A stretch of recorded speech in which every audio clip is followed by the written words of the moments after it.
Good day, Iggy. For today's interview series, I'd really like to dive into Singapore REITs with you. The first half of 2025 has been quite interesting for the sector, and I know many investors are curious about what's been happening. Hey, Ivana. Good morning. Absolutely. I'm excited to discuss sREITs today. As you know, I'm Iggy, and I've been covering topics like stocks, finance, CPF, and everything related to growing your wealth here at the Investing Iguana. The Investing Iguana is ranked 8th in the 2024 Influential Tigers by Tiger Brokers. We just crossed the 1 million mark for number of reads and 58,000 likes. I've produced over 900 videos with more than 500,000 watch hours as of June 2025. I also focus on regional and global economic trends, so sREITs are definitely right up our alley. The sector has been fascinating to watch this year. That's impressive growth. Now, when I look at the numbers, the IEG sREIT index only gained 0.6% by June 26th. That doesn't sound particularly exciting on the surface. What's the real story here? You're absolutely right to dig deeper, Ivana. That 0.6% capital gain tells only half the story. When you factor in dividends, the total returns jump to 3.2% for the first half. But here's what's really interesting. Over half of the 30 constituents delivered positive total returns, and 5 standout performers posted double-digit gains ranging from 10% to 21.4%. Think of it like a class where the average grade might be a B, but several students scored A-plus grades. Those top performers weren't random winners either. So who were these top performers, and what made them special? The champions were Fraser's Hospitality Trust, Capital Land Integrated Commercial Trust, First REIT, Fraser's Centerpoint Trust, and Parkway Life REIT. What's fascinating is they all shared common traits: robust operating performance, stable occupancy rates, and positive rental reversions. Let me break down a few key ones. FCT was the operational star, with revenue surging 7.1% to 184.4 million and net property income climbing 7.3% to 133.7 million. Their secret sauce?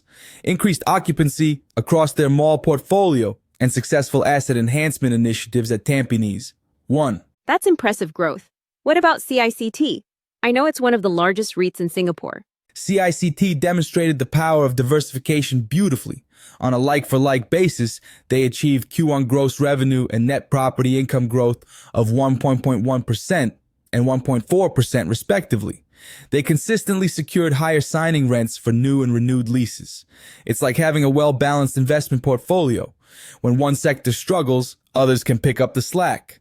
CICT's retail segment delivered a robust 10.4% rental reversion, with office spaces adding 5.4%.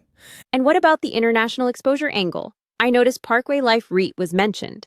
Excellent point. Parkway Life REIT benefited from strategic international expansion, with higher gross revenue in Q1 2025 from nursing homes acquired in Japan and France.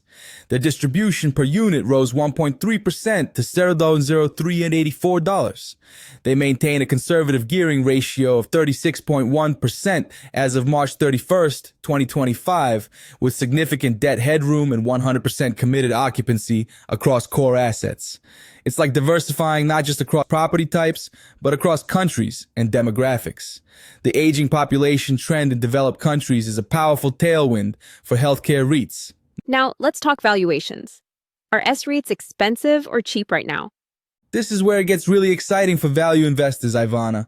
The sector currently trades at compelling valuations relative to historical averages. As of March 2025, the sREIT sector was trading at a 12% discount to its fair value, with an average trailing 12-month yield of 6.30%. The price-to-book story is even more compelling.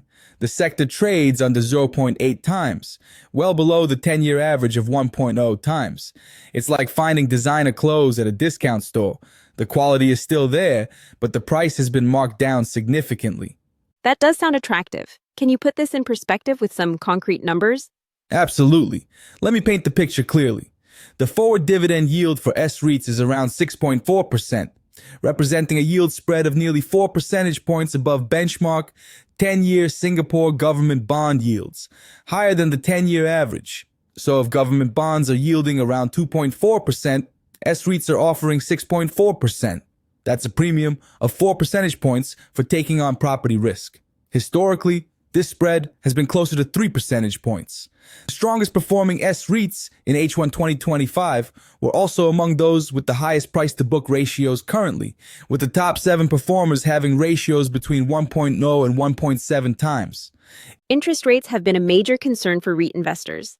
How is the current environment affecting sREITs? The interest rate environment is actually creating a perfect storm of opportunity for sREITs right now. Singapore's domestic interest rates have been falling steadily. The 3-month compounded Singapore overnight rate average dropped from 3.0227% on January 2nd to 2.0797% by June 26. That's a significant decline of over 90 basis points in just 6 months. Nearly 3/4 of sREITs saw flat to moderate interest cost declines in Q1 compared to a year ago. Singapore-focused sREITs had the largest drop in interest costs, with Far East Hospitality Trust, OUE REIT, and sREIT among those with the largest quarter-on-quarter declines. That's quite a tailwind. But what about money flows? Are investors actually putting money into sREITs? The money flow story reveals fascinating market dynamics, Ivana. Retail investors were net buyers of sREITs in H1 2025, pumping approximately $400 million into the sector by June 26. Meanwhile, institutional investors were net sellers, with over $500 million in outflows. But here's the interesting part. This trend has been reversing recently. Some sREITs, including CICT, FHT, and Parkway Life REIT, bucked the trend and recorded net institutional inflows in H1. More encouragingly, institutions have been net buying the REIT sector in recent weeks, with more than $100 million in net inflows for the 5 sessions leading to June 26th. So retail investors are ahead of institutions this time? That's unusual. Exactly. It's like retail investors spotted the value opportunity before the big institutions did. This often happens when sectors are undervalued. Retail investors, who are often more focused on yield and less concerned about short-term volatility, move in first. The institutions are now catching up as they recognize the attractive risk-reward profile.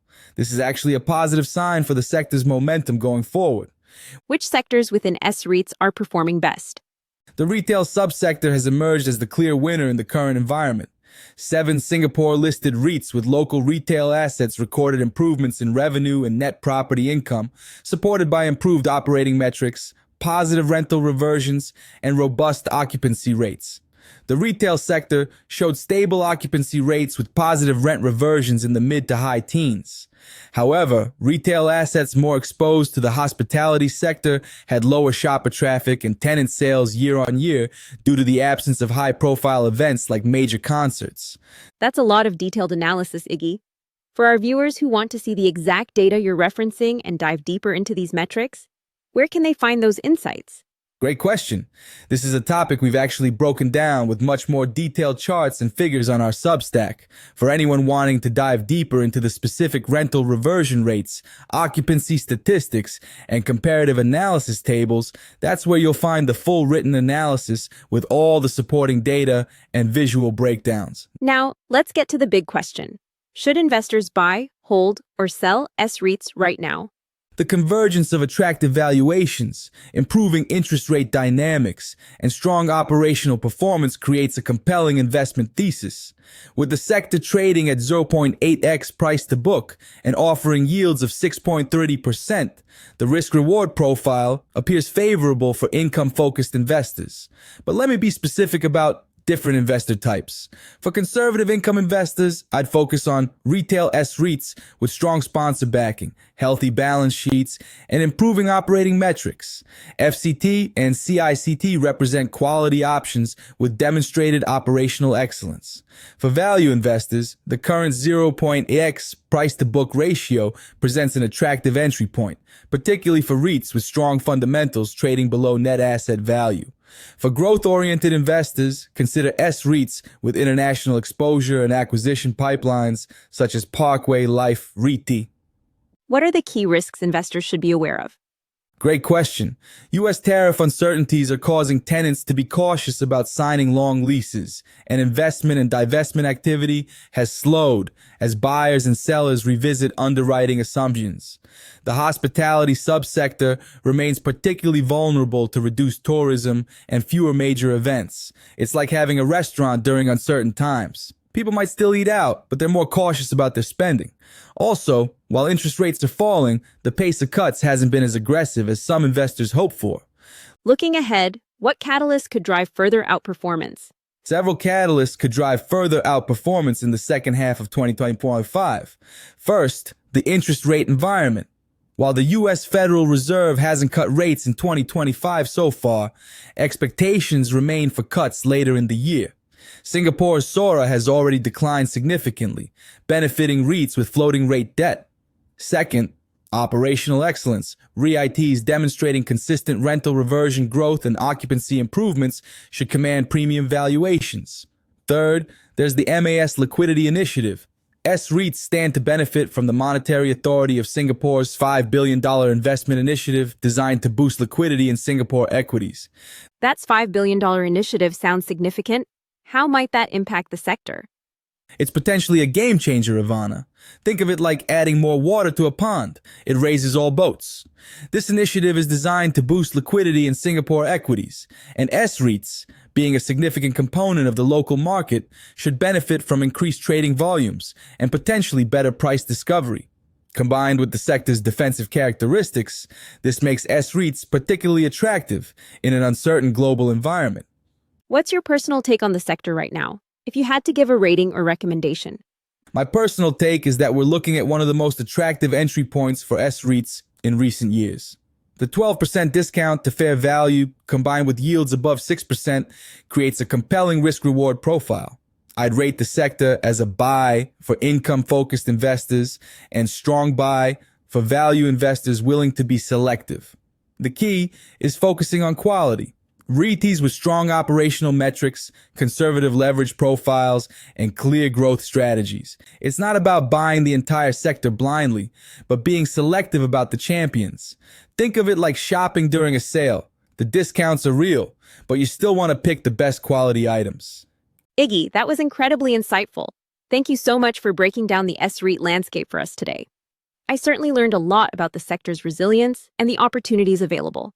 Before we wrap up, for those who truly value this level of insight, what's the best way for them to stay ahead with the Investing Iguana? My pleasure, Ivana. It's always great to discuss these crucial topics. For those who are serious about getting ahead, our premium members gain exclusive early access to all our videos, often a full week before anyone else sees them. This means you get my detailed analyses and urgent insights on market moves directly to your inbox, giving you a significant head start. It's just $1 a month, less than a cup of coffee. Think of it as your consistent daily dose of financial fuel for smarter decisions delivered before the masses. If you're ready to join the inner circle and get that early edge, just click the link in the description below to become a premium member today. Absolutely. Thank you, Iggy, for providing your insightful analysis on sREITs. I look forward to our next video podcast together.